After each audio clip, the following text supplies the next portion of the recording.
नमस्कार साथियों, अगर आप बिहार टीचर भर्ती का फॉर्म भरना चाहते हैं 7 चरण का, तो आपको एक बार यह वीडियो ज़रूर देखनी चाहिए।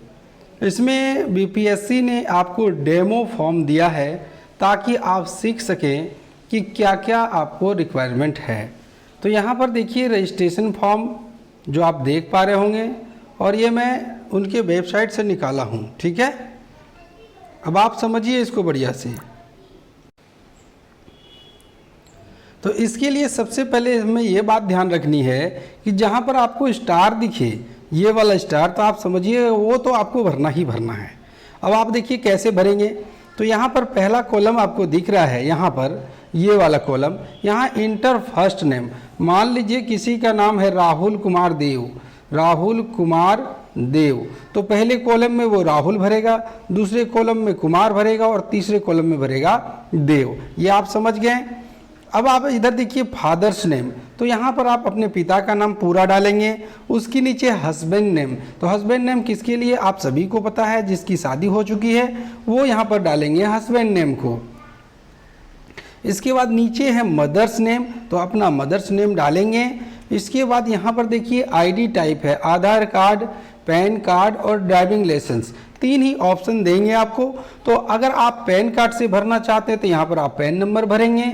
अगर आप यहाँ पर आधार कार्ड से भरना चाहते हैं तो आधार नंबर भरेंगे, या ड्राइविंग लाइसेंस से चाहते हैं तो यहाँ पर ड्राइविंग लाइसेंस आप भरेंगे।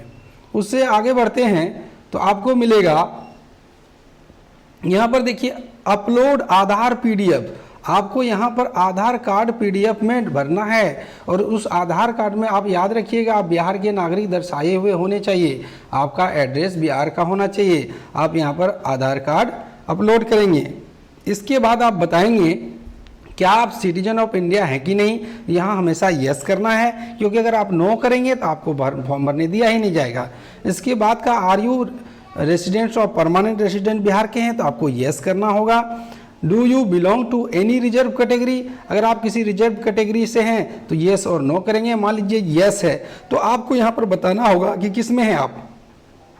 मान लीजिए कोई एससी में है तो एससी सेलेक्ट करेगा, कोई एसटी में तो एससी, इकोनॉमिकली बैकवर्ड है तो इसमें डालेगा नहीं, इकोनॉमिकली नहीं है, ये है हमारा एक्सट्रीम बैकवर्ड कार्ड के जो बहुत अत्यंत पिछड़े होते वो, और ये है बीसी। और यहाँ पर ईडब्ल्यूएस जो देख रहे हैं ये आर्थिक रूप से पिछड़े हुए लोग भरेंगे। ये आपने देख लिया। अब आगे बढ़ते हैं हम। जब यहाँ पर देखेंगे तो आपसे पूछा जाएगा आपकी मैरिटल स्टेट, क्या आपकी शादी हुई है। अगर आप कहेंगे हाँ तो ये डालिए, अगर नहीं तो ये डालिए, और अदर के लिए आप यहाँ पर दे सकते हैं। तो अदर कौन डालता है, कोई नहीं। जेंडर में देखिए मेल, फीमेल और थर्ड जेंडर। तो मेल है, अगर लड़का है तो मेल डालिए, लड़की है तो फीमेल डालिए। अगर आप थर्ड जेंडर में आते हैं, अब आप यहाँ पर मैं पूरा डिटेल बताना नहीं चाहूँगा, आप थर्ड जेंडर समझ जाइए, जो ना लड़का है ना लड़की है वही है। अब यहाँ पर देखिए क्या आप स्वतंत्रता सेनानी के पोते हैं या बेटे हैं, तो नहीं है तो नहीं, अगर हैं तो हैं। ठीक है। इसके बाद आपसे पूछा जा रहा है are you person with benchmark period, मतलब अगर आप मतलब शारीरिक रूप से दिव्यांग हैं तो वो डालिए, अगर येस है तो येस डालिए, अगर नो है तो नो डालिए। ठीक है। इसके बाद आपको बताना होगा कि यदि आप दिव्यांग हैं तो आप कहाँ पर हैं, देखने में हैं कि सुनने में हैं, कि आप शारीरिक रूप से हैं या मानसिक रूप से हैं, ये आपको बताना होगा। ठीक है। इसके बाद है अस्थायी दिव्यांगता। चलिए इसके बाद अगर हम देखना चाहते हैं यहाँ पर कि क्या कहा है, तो यहाँ पर कहा है कि अगर आप रिटायर्ड आर्मी, नेवी या एयरफोर्स के सर्विसमैन रह चुके हैं तो आप यहाँ पर यस कीजिए, नहीं है तो आप नो कर दीजिए, आपको कोई दिक्कत नहीं यहाँ पर। ठीक है। इसके बाद कहा कि अगर आप अस्थायी रूप से दिव्यांग हैं या अस्थायी रूप से दिव्यांग हैं, तो अस्थायी वाले को तो दिख ही जाएगा, उसको तो सर्टिफिकेट होगा ही होगा। और यदि कोई कह रहा है कि नहीं भाई हम अस्थायी तौर पर है, तो आपको उसका सर्टिफिकेट देना होगा। ठीक है। और अगर आपका जो सर्टिफिकेट है वो रिन्यू करने की ज़रूरत, आप उसको रिन्यू करा लें। फिर यहाँ पर आपसे पूछा जा रहा है, और इसी पर विवाद चल रहा था बच्चे की, अगर कोई झारखंड का है और बिहार में नौकरी कर रहा है तो क्या वो भर पाएंगे कि न भर पाएंगे। तो देखिए यहाँ पर क्या लिखा है, पंचायती राज संस्था या नगर निकाय संस्था के अंतर्गत नियुक्त शिक्षक अगर हैं तो यस कर दीजिए। आप अपना डिजिग्नेशन डालिए, क्या है आपका, आप अपने स्कूल का नाम डालिए और उसका डिस्ट्रिक्ट डाल दीजिए। इतना डालने के बाद आप यहाँ से पूछा जाएगा आपसे कि क्या आप किसी पात्रता दक्षता धारण करते हैं, तो यस तो डालना ही डालना होगा। अब देखिए यहाँ पर पात्रता, तो जो सीटेट वाले हैं वो पात्रता, जो 2000 पहले से मतलब दक्षता परीक्षा पास कर चुके हैं वो नीचे वाले को ये करेंगे।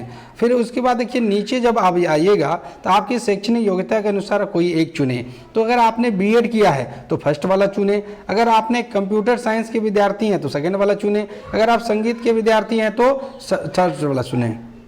फिर यहाँ पर ये कह रहा है अगर एमएड किया आपने तो एमएड वाले में डालिए, अगर आपने बीएलएड किया तो बीएलएड वाले में डालिए, अगर बीए बीएड है या बीएससी बीएड है तो आपको फर्स्ट वाले में जाना है। आपको एक ही चीज़ आपको याद रखनी है कि किसी भी आपने ट्रेनिंग ली है तो फर्स्ट वाले को चुनना है। कंप्यूटर टीचर के लिए सेकेंड वाला है और थर्ड वाला है वो संगीत टीचर के लिए। ठीक है, आगे बढ़ते हैं। अब डेट ऑफ बर्थ डालिए। अब अगर आपका डेट ऑफ बर्थ कुछ इस प्रकार है तो आप यहाँ पर आप पहले डालेंगे डेट। ठीक है, मान लीजिए 29/5 और 1986, तो ये इस प्रकार आपको डेट का फॉर्मेट डालना है। उसके बाद आप एड्रेस डालेंगे कोरस्पोंडेंस का, कि जिस पते पर आप चाहते हैं कि एडमिट कार्ड आए वहाँ पर ये एड्रेस डाल दीजिए जहाँ पर अभी तत्काल में रह रहे हैं। उसके बाद नीचे जब देखिए परमानेंट एड्रेस, तो आपको यहाँ पर हर हाल में बिहार वाला ही एड्रेस डालने की ज़रूरत है क्योंकि आप बिहार के निवासी हैं। अब आप देख लीजिए यहाँ पर कहा है कि if address is permanent residence outside of state of Bihar, reservation of EWS ST SC will not be applicable. यहाँ कह रहा है कि अगर आप बिहार के बाहर का एड्रेस डालते हैं तो पहली बात तो ये जान लीजिए कि नॉर्मल के लिए तो ये बात है ही नहीं। जो जनरल कैंडिडेट है तो उनके लिए ये बात कैसे हो सकती है, उन्हें तो बिहार का कैंडिडेट मांगा ही है। लेकिन मान लीजिए कि कोई कैंडिडेट जॉब कर रहा है, वो 6 से 6वें चरण में हुआ है, तो उसमें क्या होगा, वो अपना दिखाएंगे उसको, लेकिन रिजर्वेशन नहीं मिलेगा, है ना। तो फिर देखिए और क्या कहा, if the address of permanent residence outside of Bihar, reservation of EW not applicable, ये आप समझ गए। उसके बाद आपने देखिए do you have required essential qualification criteria for this post mention in the advertisement. देखिए यहाँ पर ये कह रहा है कि जो आपकी योग्यता है, इसका जो नियमावली बना है उसके अनुसार क्या आप योग्यता को धारण करते हैं, तो आपको यस ही करना है हर हाल में। अगर आप नो करेंगे तो आप कैसे एलिजिबल हो जाएंगे फॉर्म भरने के लिए। उसके बाद यहाँ पर अपना ईमेल एड्रेस डालिए। फिर यहाँ पर ईमेल एड्रेस में वेरिफिकेशन कोड जाएगा, वो ओटीपी बोलते वो डालिए। फिर मोबाइल नंबर डालिए, फिर उसका ओटीपी जाएगा वो डालिए। फिर यहाँ पर जो कैप्चा है वो कैप्चा को डाल दीजिए और डालने के बाद यहाँ पर सबमिट कर दीजिए। जब आप यहाँ पर सबमिट कर देंगे, ठीक है, जब यहाँ पर सबमिट कर देंगे तो आपसे पूछा जाएगा कि आप एक बार पूरा मिला लीजिए। आपसे क्या कहा जाएगा, एक बार पूरा मिला लीजिए। देखिए मैं यहाँ पर सबमिट करता हूँ, क्या आता है, first name is mandatory and must be provided. अब ऐसा क्यों आया, क्योंकि मैंने डाला ही नहीं, लेकिन आपको कहेगा एक बार मिला लीजिए, इसके बाद ही फॉर्म भर पाएंगे। तो ये जानकारी अगर अच्छी लगी है तो ज़्यादा से ज़्यादा दोस्तों में शेयर कीजिए, और हमारे चैनल में बने रहने के लिए हमारे चैनल को सब्सक्राइब कर बेल आइकन दबा लें, और कमेंट करके कोई भी क्वेरी हो तो पूछ लें। और इसी तरह की जानकारी के लिए एक लाइक तो बनता है, तो फटाफट से एक लाइक कीजिए। हम अगले वीडियो में मिलते हैं।